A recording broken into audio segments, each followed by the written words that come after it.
Imagine for a moment a financial institution that's, well, basically the bedrock of traditional banking, a name like JPMorgan Chase. Synonymous with Wall Street, really. Exactly. They've always embodied caution, really measured steps, especially when looking at crypto, which can be pretty unpredictable. Definitely known for conservatism in that area. And yet, what we're seeing right now, it feels like nothing short of a paradigm shift. JP Morgan isn't just like dipping a toe in. They're exploring offering loans backed directly by clients' crypto. Directly. That's the key word. Yeah, directly by your Bitcoin, your Ethereum. It doesn't feel like just a small adjustment. It feels more fundamental, like a reevaluation from inside the fortress. Yeah. I'm honestly really curious about how we got to this point. And what's truly remarkable here isn't just the news itself, but the signal it sends. It's profound. This isn't some fleeting headline. Yeah. It really indicates a deeper, let's say, increasingly intertwined relationship between traditional finance, that conservative world, and the very rapidly evolving crypto ecosystem. Yeah. So for this deep dive, we're unpacking key bits from a Reuters report, which picked up the story from the Financial Times. A significant piece. It really is. And our mission today is basically to dig into these sources, pull out the most important nuggets of knowledge about what this bold move from JP Morgan actually means for you. Whether you're deep into crypto or maybe more focused on traditional finance or honestly just curious about where things are heading globally, this deep dive is for you. This isn't just business as usual for a giant like JPM. It feels like a strategic pivot. Huge implications. And if you connect this to the broader path finance has been on, it raises a really fascinating historical question. Yeah. How did a firm, and maybe more pointedly, its very outspoken leader, Jamie Dimon, go from such a famously skeptical, even, critical stance critical, yeah. for now actively exploring loans backed directly by crypto? That journey itself, it tells you a lot about market demand, competition, the pull of innovation. It's irresistible forces, maybe? You could say that. It feels like pragmatic adaptation more than, say, an ideological conversion. It really is quite the story arc, isn't it? From publicly calling Bitcoin a fraud, infamously, to now being right on the edge of embracing crypto-backed lending. That's quite a turnaround. And that's exactly where we'll kick off our deep dive today. Let's unpack this. Okay, let's jump straight into the core of it. The thing that has the financial world buzzing. The sources are crystal clear.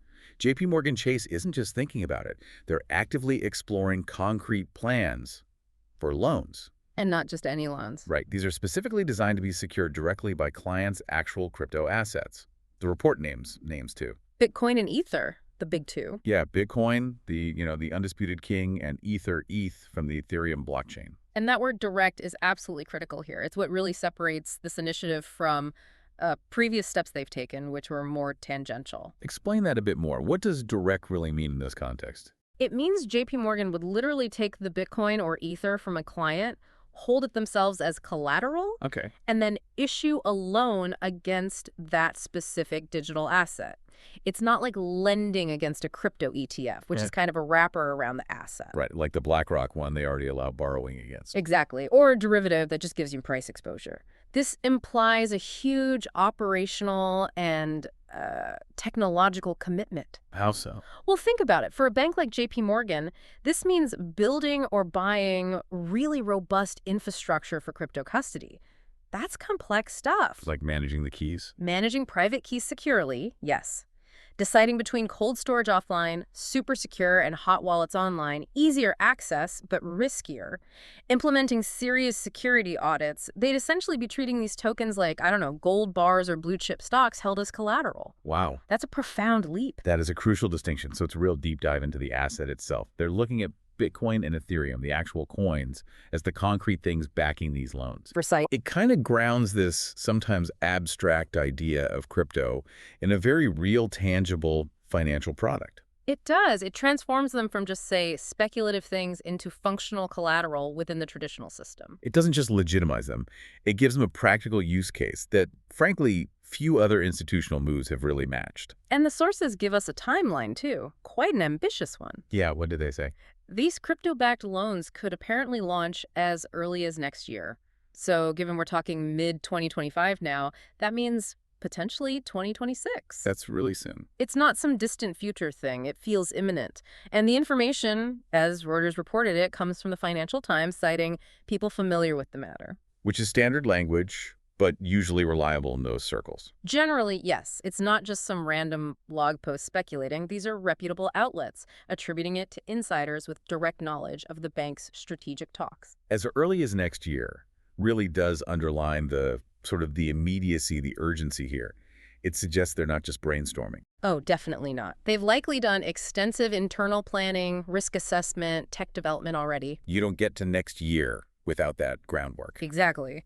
A rapid rollout like that implies a lot is already done. For market participants, well, it means the impact could be felt sooner than maybe expected. It could influence strategies, maybe speed up broader adoption. And those people familiar with the matter. It's standard journalistic practice. It means insiders, people with direct knowledge, but they're not authorized to speak publicly or want anonymity because it's sensitive. Got it. So while it's not an official JPM press release coming from the FT, sourced like this, it's generally seen as highly reliable. It suggests serious internal discussions and advanced planning are well underway. It's a strong signal. Not just an idea being kicked around, but something taking concrete shape at the top levels. Right. It speaks to a certain level of commitment, a near readiness almost. What's also really insightful is putting these new plans next to what JPMorgan already does. That contrast highlights the strategic jump. Good point. The sources mentioned, as you said, they already let clients borrow against crypto ETFs. Specifically, BlackRock's iShares Bitcoin Trust, IBIT. Right. So they're not totally new to leveraging crypto-linked assets. They've had a foot in the water, so to speak. And that's precisely where this deepening commitment idea comes in. Lending against an ETF like IBIT, well, that meant JPMorgan was essentially lending against a security that holds Bitcoin, Okay. rather than holding the Bitcoin itself. Think of it like lending against a gold ETF versus lending against actual gold bars in a vault. Different levels of directness. Very different. The ETF gives regulated exposure, convenience for the client, and the custody of the underlying asset is handled by someone else, a regulated third party, often already plugged into traditional finance. So layers of intermediation Right. makes it easier for the bank. Relatively straightforward, yes. Existing regulatory frameworks apply more easily, but moving from ETFs to direct crypto collateral, that's much more hands-on. Meaning, JPMorgan would need to directly manage the unique complexities of crypto custody themselves, implement their own security protocols for wallets, navigate the real-time volatility management of the assets directly. That sounds like a huge internal build-out. It suggests they've either built serious internal capabilities, which means a massive investment in blockchain and security people, or they've set up very strong, trusted partnerships with specialized crypto custodians. Right. Someone has to handle the nitty-gritty. Someone does. And either way, it's not just a deeper commitment. It's a fundamental shift in their operational engagement. It signals a direct endorsement of Bitcoin and Ethereum as legitimate, lendable collateral, something few other banks of their size have done so openly. So if they're moving past maybe the relative safety of ETFs to grapple directly with Bitcoin and Ether, what does that shift truly tell us about their internal confidence, their strategy? It absolutely signals a much higher level of internal confidence and a, frankly, more aggressive strategic stance towards digital assets. More aggressive than the ETF route. Definitely. Lending against ETFs is comparatively lower risk for the bank. The ETF wrapper provides structure, custody is externalized, but when you lend directly against Bitcoin or Ether, JPMorgan takes on the full burden. The burden of what, exactly? Managing unique custodial risks, protecting keys, ensuring transactions finalize, mitigating cyber attack threats in a way they just don't have to with a traditional security wrapper. So it means they've either invested heavily internally. In tech and expertise, yes. Or they've forged extremely secure, probably regulated partnerships with specialist crypto custodians. Either way, it's not a tentative step. No, it sounds quite deliberate. It's a strategic embrace. It signals they have a mature understanding of and are willing to directly engage with the unique infrastructure needs of crypto. It's a statement that these assets aren't just abstract concepts for them anymore. And thinking about the listener, what does this mean for you if a titan like JPMorgan views direct crypto as legitimate collateral? That sends a powerful signal, doesn't it? Incredibly powerful signal to the whole market. It hints at new financial tools, new services emerging. Absolutely. Think about it. If you hold Bitcoin or Ethereum, this could open up ways to get liquidity without having to sell. Right, avoiding tax events, maybe. Mm. Staying invested. Exactly. You could potentially use your digital holdings more like traditional capital. This could fundamentally change how people and institutions manage their digital wealth, make it much more integrated into their overall financial planning. It's not just an institutional shift then. It's potentially a game changer for individual financial flexibility. Could be a major step in that direction. Now, let's zoom out a bit. Look at the broader picture. Because JP Morgan's move, big as it is, isn't happening in isolation. Right, not at all. It's part of a much larger industry-wide trend that the sources highlight. Yeah, they mentioned other big U.S. banks are also making significant crypto moves, specifically naming Bank of America and Citibank. And their focus, stablecoins. Both are reportedly deeply involved in developing their own. Okay, stablecoins. Remind us quickly what those are and why banks are so interested. Sure. Stablecoins are a type of crypto designed to minimize price swings, usually pegged to something stable, most often the US dollar, sometimes gold or other fiat currencies. So less volatile than Bitcoin or Ether. Much less. And that's why banks are interested. They offer the speed and efficiency of blockchain transactions, but without the wild price fluctuations. What can banks use them for? Things like instant interbank settlements, super fast cross-border payments, potentially cutting transaction costs way down compared to the old systems. Those that take days to settle. Exactly, those traditional correspondent banking systems. And it's worth remembering, JP Morgan itself was actually a pioneer here with its own JPM coin. Ah, right. I remember that. Yeah, but important to clarify, JPM coin is different. It's a private institutional stablecoin, meant for wholesale payments, corporate transactions on their own private blockchain network. So not like USDT or USDC that anyone can use. No, not publicly available like those. So while JPM is exploring this asset-backed lending, you have other giants focusing on transaction-focused stablecoins. Different paths, but same general direction. Mm-hmm. Towards digital assets. Precisely.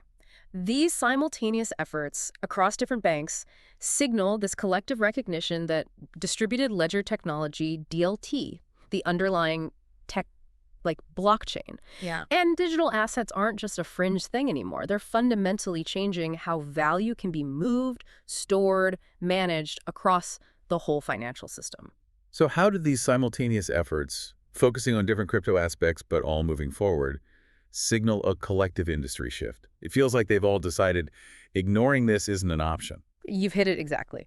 When multiple giants of traditional finance, often fierce competitors, remember, are all independently or sometimes even cooperatively moving into different parts of the crypto world, it points to a profound shared understanding, a collective realization that digital assets and blockchain are becoming, well, indispensable. Not just one bank strategy, but systemic adaptation. That's a great way to put it. Systemic adaptation.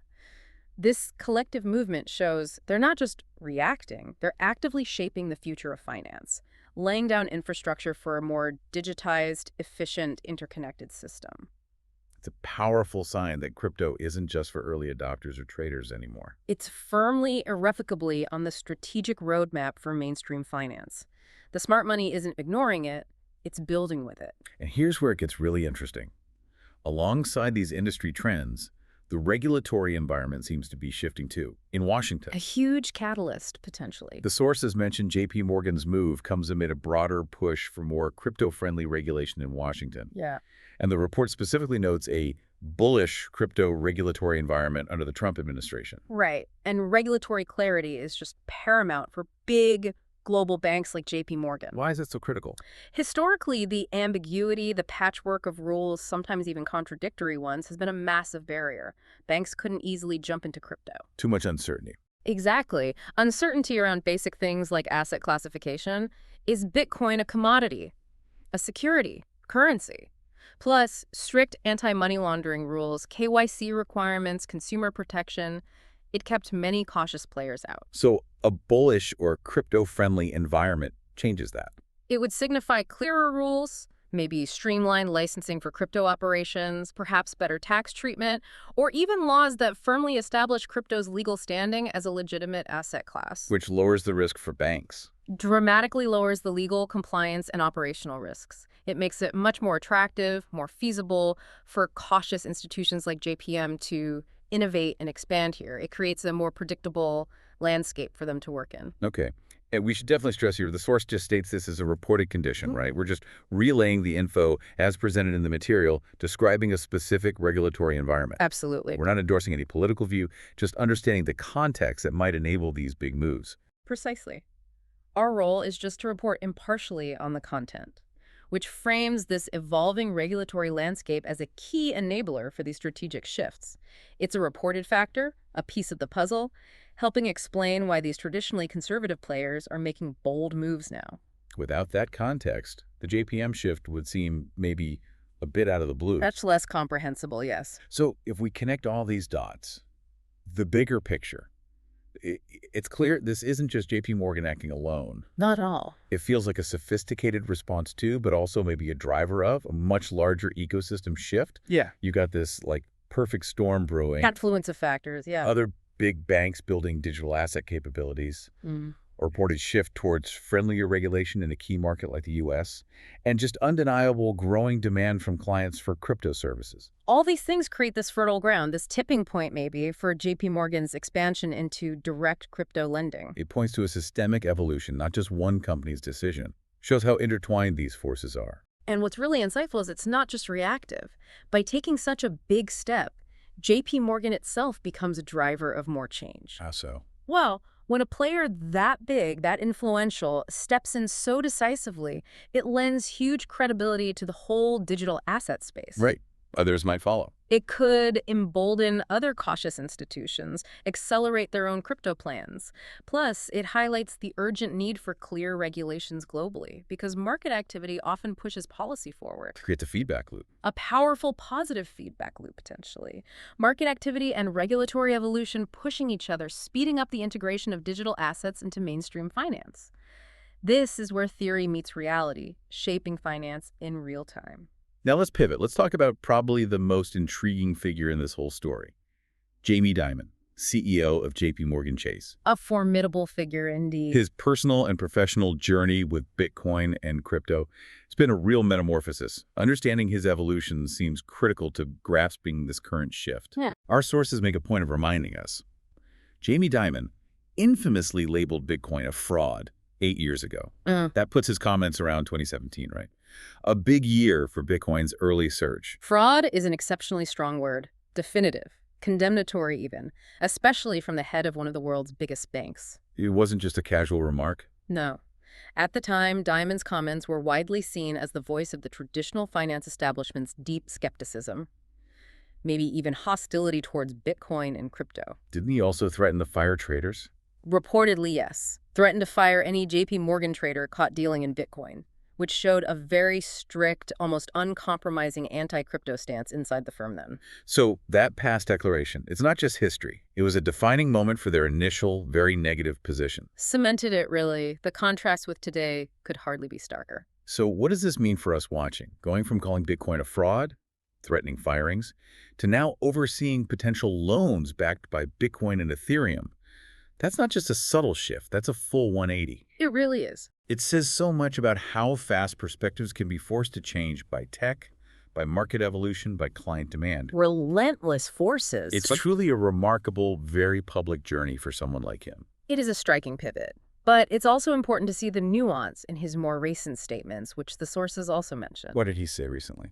Apparently, just last week, Jamie Dimon said that while the bank plans to get more involved in stablecoins, he still openly questioned their practical utility compared to traditional payments. So not a full embrace.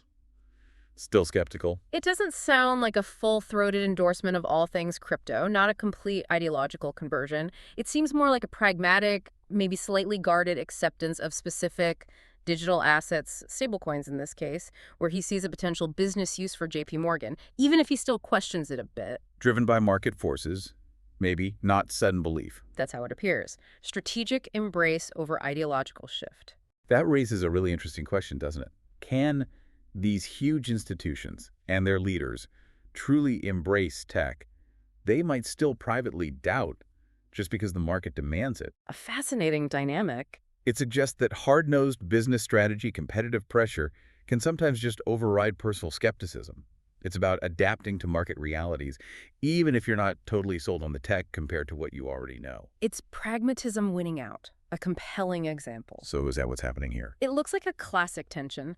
Dimon's nuanced stance seems to show this tension between innovation and established successful business models. His questioning of practical utility, even while getting involved. Exactly. It suggests a calculated move. Maybe he doesn't personally think stablecoins are inherently better than JPM's existing payment systems in every way, but the market is undeniably moving that way. Competitors are moving, clients are asking. Crucially, clients are asking, especially institutional ones. If JPMorgan doesn't offer these services crypto leverage, institutional stablecoins, those clients might just take their very significant business elsewhere, to banks that are more agile or forward-thinking. So ignoring the trend risks, losing market share, losing relevance. Absolutely. So it becomes a strategic imperative to get involved, even with maybe some lingering skepticism. It's clearly a strategic business decision, driven by competition, client needs, not a sudden crypto conversion.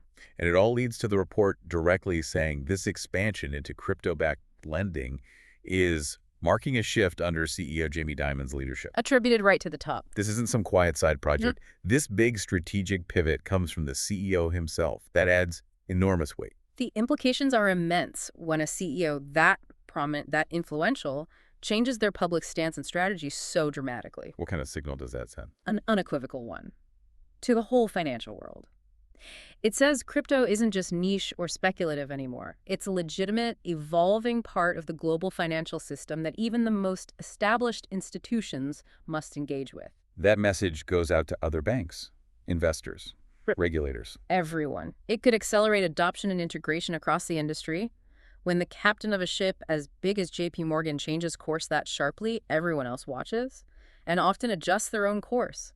It fundamentally shifts the conversation about crypto's future in mainstream finance. So what do you think really drives such a huge public shift from someone like Dimon? Is it just the inevitable march of tech?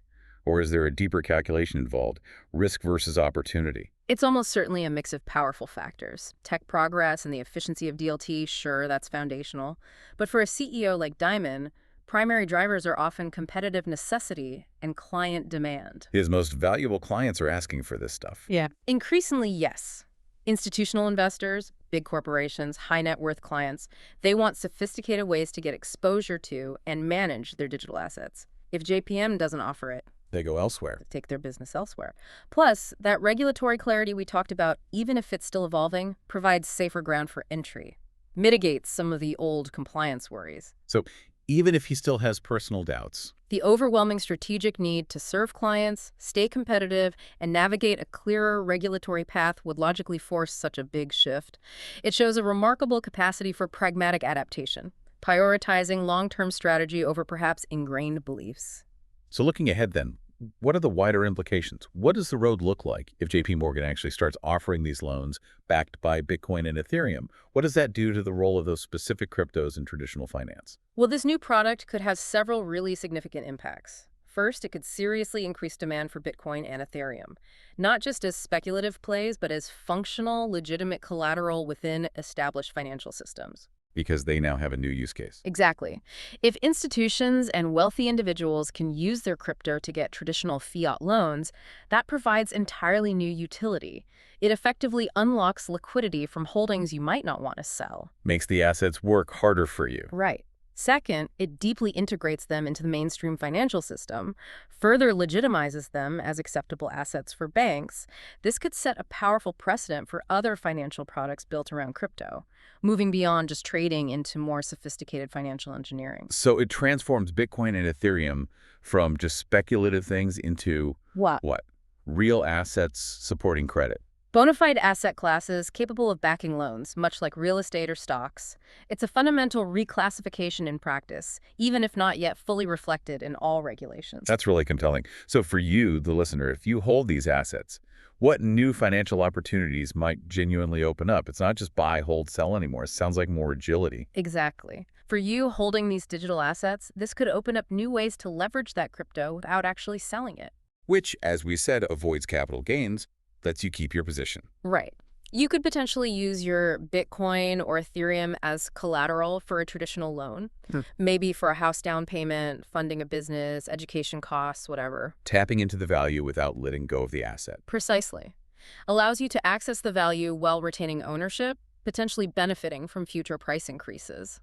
It's a big step towards treating crypto like a real asset, like property or stocks that can generate liquidity and lets you participate more fully in the traditional economy. Makes crypto holdings more flexible, more financially empowering.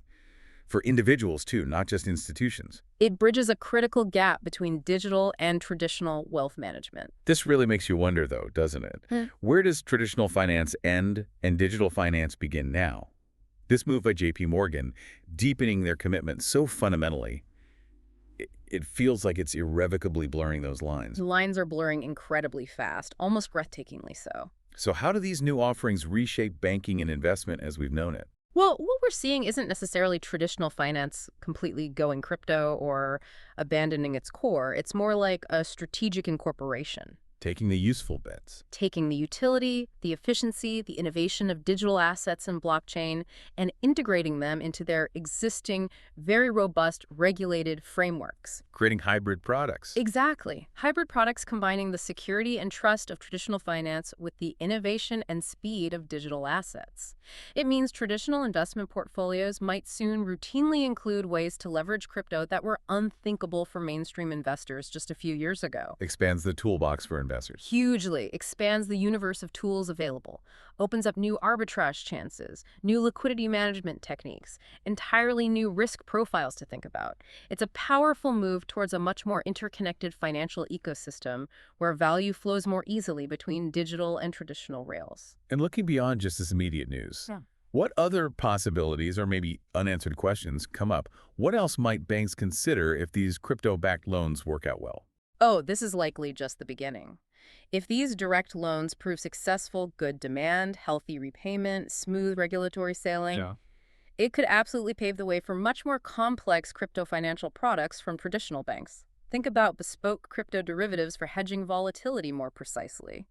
Or innovative structured products bundling crypto with traditional assets. Maybe even mimicking some DeFi concepts. We might see more intricate lending and borrowing protocols that mirror DeFi functions but operate within a regulated, centralized bank environment, offering institutional-grade security and compliance. And using Bitcoin and Ethereum as collateral opens the door to using other user cryptos similarly later on. Expanding the scope of what banks will touch. Significantly, however. This brings us back to Dimon's practical utility question and the challenges. Right. The skepticism isn't entirely gone. And the inherent volatility of crypto, especially Bitcoin and Ether, still poses real challenges for integrating them into highly regulated products needing stability and predictable risk. Like, how do they handle massive price swings? Margin calls. Exactly. How do you manage margin calls in a market that can drop 10%, 20% in a day? What capital requirements will regulators demand for banks holding this kind of collateral? How do they ensure robust risk management and consumer protection when the rules are still evolving, especially if they're doing direct custody? These are big, complex questions. Crucial ones. They'll undoubtedly shape how fast and how far this integration goes. It's this ongoing balancing act, isn't it? Embracing the new while maintaining the stability and trust that traditional finance relies on. Wow. We have definitely unpacked a truly fascinating, really significant development today. JPMorgan's decisive pivot into direct crypto-backed lending, fueled by these broader industry trends, a seemingly shifting regulatory climate. It marks such a substantial shift for a traditionally cautious giant, and for its once very skeptical CEO. It really does. It's a powerful signal, almost undeniable, that those lines between traditional and digital finance, they're not just blurring anymore. They seem to be actively merging in surprising, profound, and very strategically calculated ways.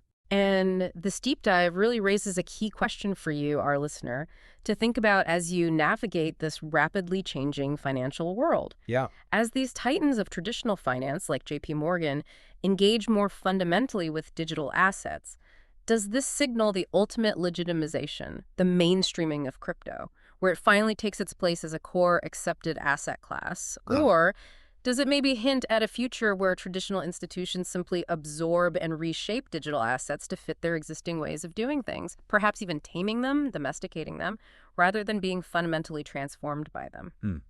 Legitimization versus absorption.